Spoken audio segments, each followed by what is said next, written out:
Información precisa, completa, veraz, objetiva e independiente. Directo a tu pantalla.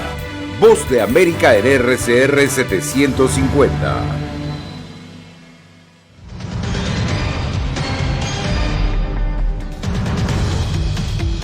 Un fuerte interrogatorio enfrentó el presidente de TikTok ante el Congreso estadounidense. Continúa en espera la decisión del gran jurado sobre el presunto soborno del expresidente Donald Trump a la actriz pornográfica Stormy Daniels. Además, migrantes denuncian ser objeto de acoso en las calles de Ciudad Juárez. Y el caso de Beatriz versus El Salvador reabre el debate sobre el derecho al aborto en Centroamérica.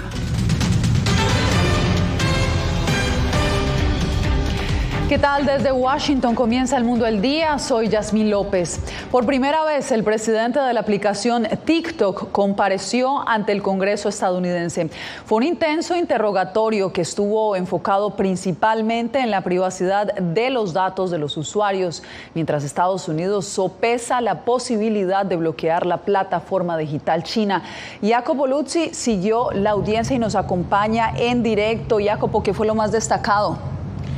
Ha sido una audiencia muy larga, Yasmín, de verdad, donde hemos visto a los demócratas y republicanos estar inusualmente de acuerdo. TikTok, según ellos, es una amenaza para la seguridad de Estados Unidos. De hecho, hay ya 3 proyectos de ley que podrían hacer la vida casi imposible a TikTok en Estados Unidos. Además, este jueves, las palabras de su presidente, Chu, fallaron, Yasmín, en dar confianza y reducir las preocupaciones de los legisladores.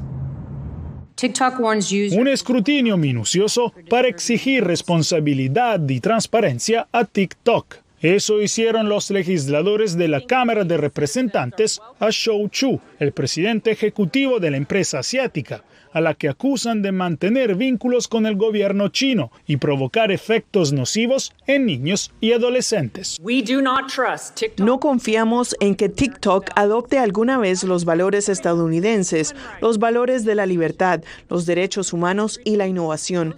TikTok ha elegido repetidamente el camino de más control, más vigilancia y más manipulación. Su plataforma debería estar prohibida. TikTok tiene 150 millones de usuarios en Estados Unidos. La acusan de compartir datos con Beijing a través de ByteDance, su empresa matriz china, y de censurar los temas no gratos al Partido Comunista.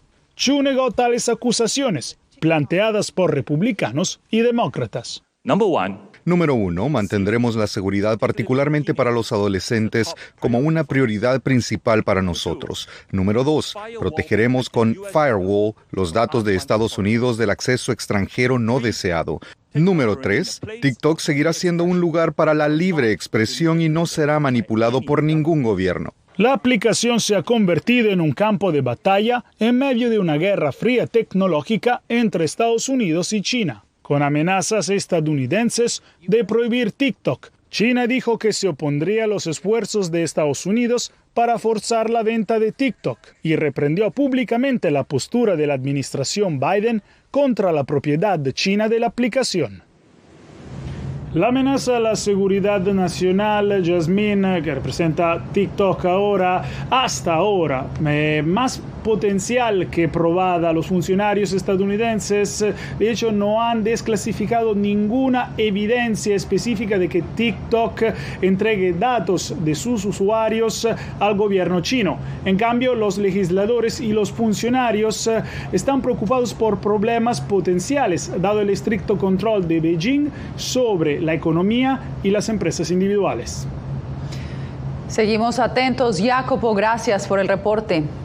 Viene a la espera, continúa en torno al caso penal que adelanta la Fiscalía de Manhattan sobre el presunto soborno del expresidente Donald Trump a la actriz pornográfica Stormy Daniels. Celia Mendoza se encuentra en la corte con los pormenores. Celia, ¿por qué no hubo decisión hoy? Según la Fiscalía, los miembros del gran jurado se han reunido, sin embargo, han tocado otro caso que vienen analizando. Esto significa que la Fiscalía todavía no ha tenido la oportunidad de presentar cargos ante este grupo de 23 personas. A esto se suma que al parecer podrían estar esperando si existe testimonio adicional que podrían considerar la próxima semana. El expresidente Donald Trump dijo que esperaba ser arrestado esta semana a raíz de cargos penales que le formularía la Fiscalía de Manhattan. El gran jurado asignado a este caso aún no vota para decidir si existe una causa probable en relación al supuesto pago de $130,000 que al parecer habría ordenado hacer Trump a su exabogado Michael Cohen para la actriz de películas para adultos Stormy Daniels. Nunca antes hemos acusado a un expresidente. Esto es único. Está fuera de serie y va a recibir comentarios políticos de ambos lados. Explicó John Cuffer Jr., profesor de Derecho de la Universidad de Columbia, quien se refirió a los posibles cargos que estaría analizando el fiscal Alvin Bragg. El señor Trump siempre ha tenido la reputación de tener una relación bastante relajada con la precisión de los hechos. Entonces, se llama a esto gastos legales, que de hecho es dinero para silenciar. Ciertamente puedo ver por qué eso podría violar un estatuto de Nueva York. Engaña a los votantes, engaña al público y lo están haciendo cumplir. Trump asegura que la acusación no tiene mérito y está motivada por la política, algo que reiteró este jueves en esta publicación. Todo el mundo sabe que soy 100% inocente, incluyendo a Bragg, pero a él no le importa. Está llevando a cabo los planes de los locos de la izquierda radical. Esta no es la única investigación que enfrenta el exmandatario y este viernes su abogado Evan Corkin ha sido citado a testificar ante un gran jurado federal en Washington en relación con los documentos clasificados encontrados en Mar-a-Lago, su residencia en Palm Beach, Florida, mientras un grupo de congresistas republicanos pidió a la Fiscalía de Manhattan documentos sobre el caso e información de los testimonios. Estoy convencido de que ustedes saben que esto es politiquería y creo que eso es lo que piensa el resto del país. El equipo legal de la Fiscalía habría negado la petición del Congreso, catalogándola de algo sin precedente y de una incursión ilegal en la soberanía de Nueva York, y en un caso en proceso que ha mantenido al país en vilo. Pues pienso que se demora porque él es alguien importante en este país. Y la espera podría continuar porque a pesar de que se espera ya que este lunes se reúnan aquí en la Corte del Condado de Manhattan los miembros del gran jurado, todavía no es seguro que vayan a votar si se presentan o no cargos en contra del expresidente. Yasmín. Gracelia Mendoza, nuestra corresponsal en Nueva York. Gracias.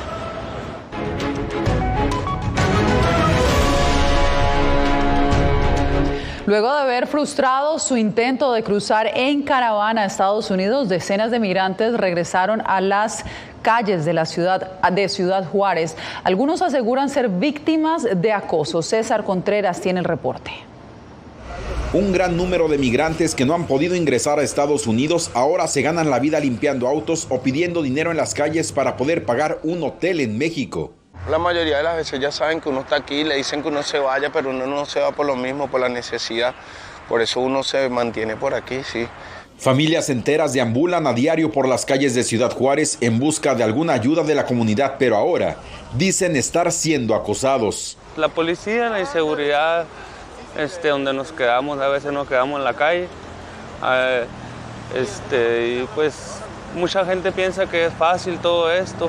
Venirse desde allá de nuestra tierra y llegar hasta aquí, hasta la frontera, pero es algo muy tremendo, algo muy difícil. Autoridades municipales en Juárez dicen contar con un programa para emplear a migrantes o bien ayudarles con el retorno a sus países de origen. Ya hemos colocado más de 400 personas en un año de trabajo de esta bolsa de trabajo. También tenemos opciones para retornos voluntarios dentro de la República Mexicana o llegar hasta la frontera con Guatemala. Ese también es una opción, se les da un 50% de descuento a las personas que quieran retornar voluntariamente. La respuesta para dicho programa no ha sido la mejor y en caso de no lograr su objetivo de cruzar Estados Unidos, algunos migrantes tienen en mente continuar su vida en México. Está considerado eso también, de quedarnos aquí pues a trabajar. César Contreras, Voz de América, Ciudad Juárez, México. Guatemala reporta que más de 800 menores no acompañados han sido deportados en lo que va corrido del 2023. Eugenia Sagastume tiene los datos de este fenómeno.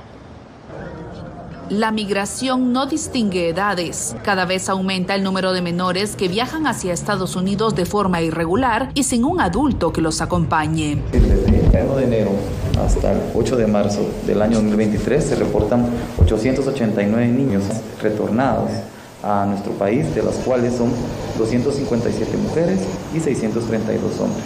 Recientemente llegó un vuelo con más de 100 menores, la mayoría adolescentes, que fueron encontrados dentro de un tráiler en Veracruz, México. Una situación que la organización Refugio de la Niñez califica como sumamente preocupante.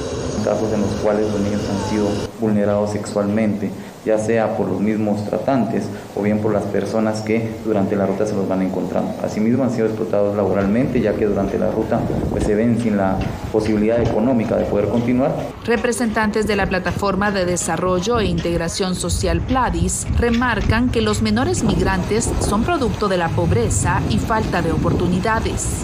El Estado debe dar esas condiciones para que las familias puedan desarrollarse en su comunidad y no tengan que migrar, no tengan que descuidar a sus hijos. Al regresar a Guatemala son contactados con familiares para regresar a casa o enviados a un hogar estatal temporalmente. En 2022 se registraron más de 7.400 menores no acompañados deportados. Eugenia Sagastume, Voz de América, Guatemala.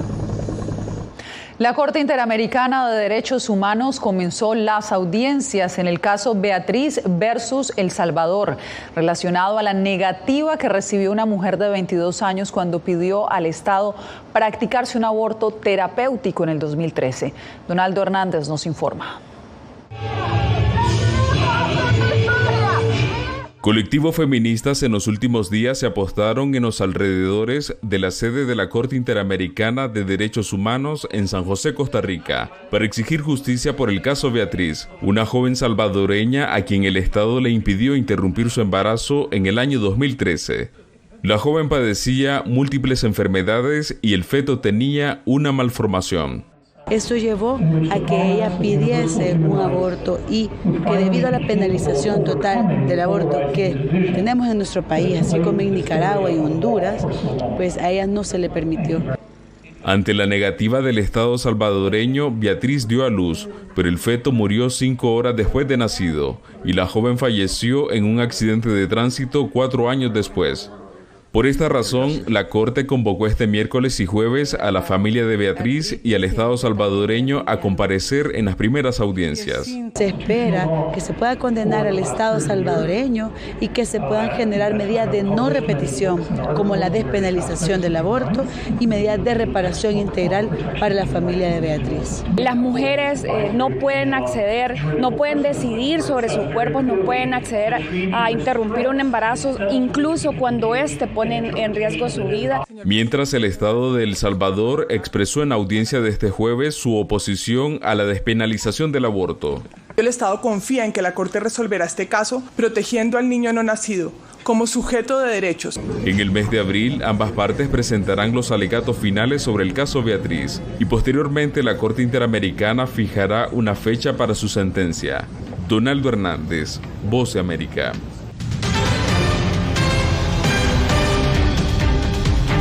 Vamos a Venezuela, donde el presidente Nicolás Maduro está recibiendo a su homólogo colombiano Gustavo Petro para iniciar el que sería su cuarto encuentro. Adriana Núñez Rabascal nos acompaña desde Caracas. Adriana, ¿qué tal? ¿Cómo se adelanta la jornada y qué hay en la agenda? Se ha calificado como una reunión de trabajo de la cual en este momento no hay agenda pública. Sin embargo, el canal del Estado venezolana de televisión ya mostró las primeras imágenes de la reunión entre ambos mandatarios en el Centro Cultural La Casona, la antigua presidencia o sede de los presidentes en Venezuela. Hay que decir que este encuentro viene después del que hicieron hace apenas un mes, el 16 de febrero, en el puente binacional que une ambos países desde la frontera, y allá se restablecía el paso vehicular que estaba suspendido desde el año 2016. En ese momento, tanto Gustavo Petro como Nicolás Maduro hablaban sobre los avances en el tema, también del restablecimiento de las relaciones comerciales y consulares que fueron rotas en el año 2019 por las diferencias entre el gobierno de Nicolás Maduro y el gobierno del antecesor Iván Duque. Hay que decir también que en este momento ambos intentan crear una suerte de zona económica especial para propulsar los mejores ámbitos económicos de cada lado de la frontera. Y también esta reunión viene después de que el embajador de Colombia en Venezuela, Armando Benedetti, estuviera en Estados Unidos en una reunión con autoridades americanas para hablar justamente sobre lo que ocurre en este país y sobre el restablecimiento de relaciones. Es decir, que también hace una semana vino para Venezuela el canciller colombiano Leiva, justamente para seguir avanzando en ese restablecimiento de relaciones no solo comerciales, sino también consulares y diplomáticas que volvieron al cauce tras la toma del poder de Gustavo Petro en Colombia. Adriana, estaremos atentos de lo que resulte en esta reunión. Gracias por el reporte. Bien, y regresamos a Estados Unidos porque un inusual tornado golpeó el sureste de Los Ángeles este miércoles en la noche, destrozando a su paso viviendas, edificios comerciales e incluso dejó autos con ventanas rotas y se reportó una persona herida. El Servicio Meteorológico Nacional informó que envió equipos para evaluar los daños en Montebello, un suburbio de Los Ángeles, y calificó el fenómeno como bastante raro, pues la mayoría de los tornados impactan otras zonas de California. El inusual tornado llevó vientos de hasta 177 kilómetros por hora, el más fuerte en el condado de Los Ángeles desde 1983. Y hay preocupación en Estados Unidos por el incremento de pacientes que reportan infecciones por Candida auris, un hongo que causa infecciones graves y se propaga principalmente en centros médicos. Los Centros para el Control y Prevención de Enfermedades han alertado que este hongo es difícil de detectar y muestra resistencia al tratamiento. Veamos.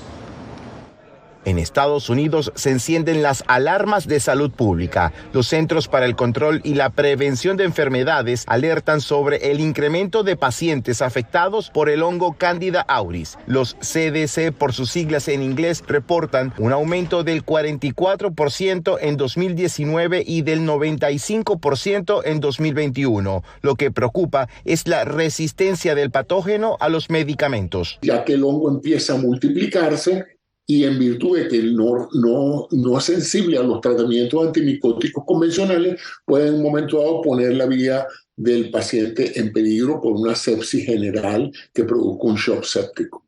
El CDC ha llamado a esta alarma porque en los exámenes que se realizan para determinar de qué estás enfermo no son los comunes para este hongo y hay que hacer un cultivo especial. El más reciente registro de los CDC contabiliza 23 estados del país impactados por este incremento a causa del hongo. Los expertos consultados por Voz de América coinciden en que estamos en contacto constantemente con este tipo de levadura. Puede manifestarse en fiebre o escalofríos. Los pacientes con mayor riesgo son los que cuentan con un sistema inmune comprometido. Y la mayoría de las personas víctimas de esta enfermedad son personas que están hospitalizadas y en algún momento por razones diversas pueden tener complicaciones con su sistema inmunológico. Es decir, aquellos que tienen intervenciones tales como vías centrales o intubaciones, es decir, pacientes de cuidados intensivos. José Pernalete, Voz de América, Miami.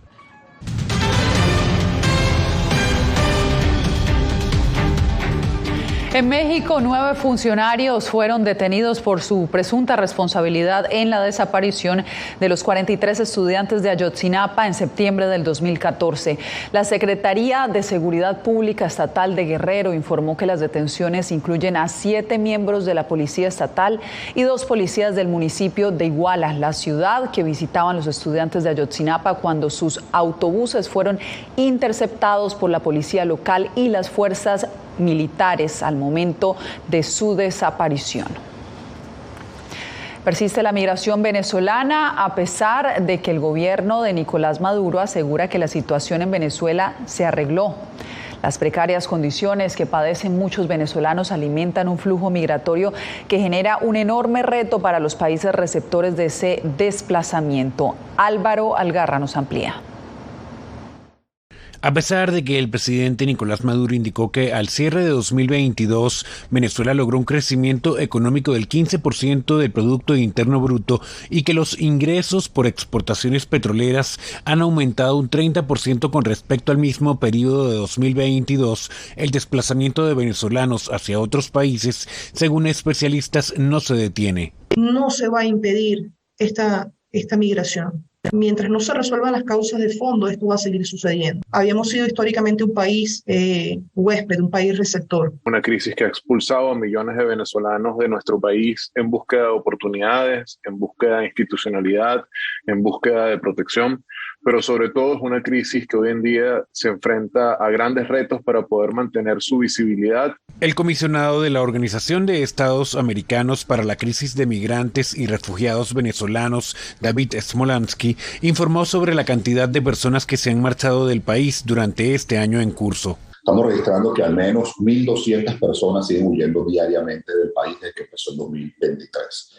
Estimamos que poco más de 30.000 personas huyeron de Venezuela en el mes de enero. De acuerdo con los datos recabados por la organización, se estima que el éxodo de venezolanos supera ya los 7.100.000 personas, de los cuales 84.9% o 5.960.000 personas se han establecido o están en tránsito en 17 países de América Latina y el Caribe, de manera preponderante en Colombia, Ecuador, Perú, Chile y Brasil. Álvaro Algarra, Voz América, Caracas.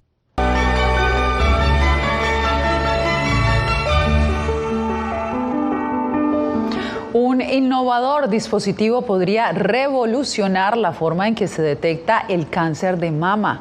El aparato, que se puede usar desde casa, identifica los cambios del tejido mamario, lo que busca contribuir a un mejor diagnóstico. Catherine Rivera nos explica. Breaster es el nuevo dispositivo de mano desarrollado por una empresa polaca que utiliza emulsión de cristal líquido que con matrices termográficas obtienen imágenes mamarias que identifican posibles tumores en etapa temprana. La primera parte, la más importante, es una hoja de cristal líquido que actúa como detector termográfico. La segunda parte es el dispositivo en sí. El dispositivo es responsable de la adquisición de datos de la hoja. Y la tercera parte es el sistema de telemedicina que está oculto, donde se envían los datos para ser verificados. El examen toma hasta 15 minutos y los resultados son enviados por un teléfono inteligente al centro de telemedicina para ser analizados. Se puede usar a cualquier edad y sin radiación dañina. La parte principal del dispositivo es obtener imágenes termográficas muy estables y recurrentes. Por lo tanto, es muy importante obtenerlas para la estandarización del proceso de examen. El dispositivo fue aprobado por la Universidad de Jagiellonica de Cracovia, luego de 1.300 ensayos clínicos, como una herramienta útil en la prevención del cáncer junto a la mamografía. No tiene que ir a un médico, a una clínica para su control. Puede hacerlo en casa, obteniendo más o menos el mismo valor médico. Por lo tanto, disminuirá significativamente el riesgo de perder un tumor que crece en su mama. Catherine Rivera, Voz de América, Washington. Historias como estas las puede encontrar en www.vozdeamerica.com. También puede ingresar con su celular al código QR que está viendo en pantalla. Allí puede encontrar esta, pero también historias que La Voz de América ha creado exclusivamente para usted. Ya lo sabe, www.vozdeamerica.com.